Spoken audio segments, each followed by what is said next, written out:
Oman पर Iran ने drone attack किया है। ओमान पर अब ईरान ने ड्रोन अटैक किया है। एक तरफ ईरान ने दावा किया है कि अमेरिकी ड्रोन को मार गिराया गया है, दूसरी तरफ ओमान पर अटैक हुआ है।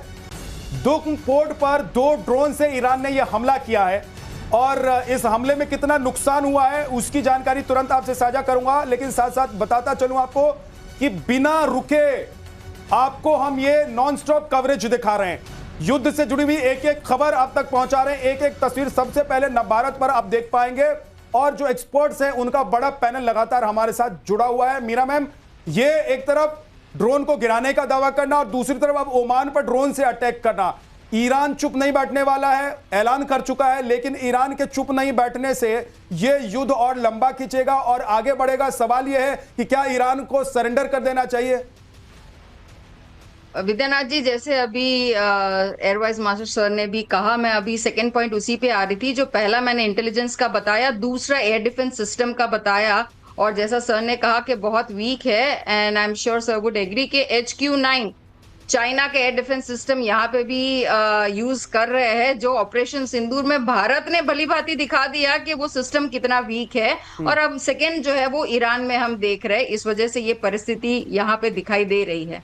और नंबर 3 जो आप इंपॉर्टेंट बता रहे हैं कि किस हिसाब से अब ईरान जो है वो रिटेलिएट कर रहा है, इसका महत्वपूर्ण कारण जो है वो ये है कि अनलाइक वेनेजुएला, ऐसा नहीं है कि मदुरो को यहां से उठा लिया गया and there is change in the government and there is a shift. Iran जो है वो ऑलमोस्ट 4 फोल्ड अपने सक्सेशन के द्वारा ऑलरेडी काम करता है। ईरान बहुत अलग है जब वो वर्किंग के मोड में आता है यहाँ पे जी। तो यहाँ पे जो हम बात कर रहे हैं वो ये है कि अगर इनका अभी का जो सुप्रीम लीडर है खमेनी, अगर उसको एलिमिनेट कर दिया गया तो already next second, third, fourth, fifth जो उनके सक्सेशन है वो ऑलरेडी प्लान्ड है। नंबर 1। नंबर 2, उनके जो इवन ऑर्डर सिस्टम है, ऐसा नहीं है तेहरान को वहां के जो कमांडर्स है उनको वेट करना पड़े, वो भी एक ऑटोनोमस मोड में चलते हैं कि अगर ऐसी परिस्थिति आ जाती, क्योंकि ईरान बहुत पहले से रेडी था कि ये होने वाला है, तो अगर ऐसी कोई परिस्थिति आ जाती है जिसमें उनके सुप्रीम कमांडर एलिमिनेट होते हैं तो जो कमांडर्स है उनको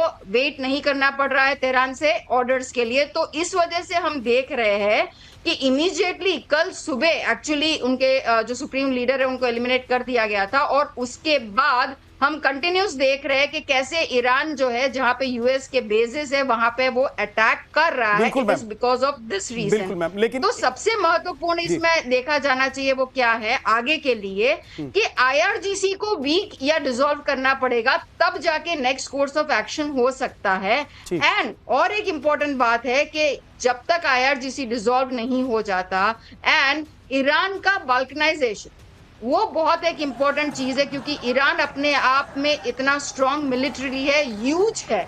तो अगर आगे यूएस और इजराइल को इस पे एक कंफर्म्ड वर्किंग चाहिए, ऐसा नहीं है केवल कि केवल रिजीम चेंज है, it has to have a fruitful solution to it. अगर जो इजराइल और अमेरिकन लीडरशिप सोच रही है तो this can be a important way forward for US and Israeli leadership and intelligence, क्योंकि इंटेलिजेंस पे तो जैसे पहले भी मैंने बताया यूएस और इजराइल इतना स्ट्रांग है कि आगे जो भी कार्रवाई कर रहे हैं उसमें उनको काफी कुछ इसमें अवेलेबल होगा। लेकिन जब तक IRGC स्ट्रांग खड़ा, एक और बड़ी खबर आ गई है, एक और बड़ी खबर इस वक्त की, ईरान ने जामकरन मस्जिद पर लाल झंडा फहराया है।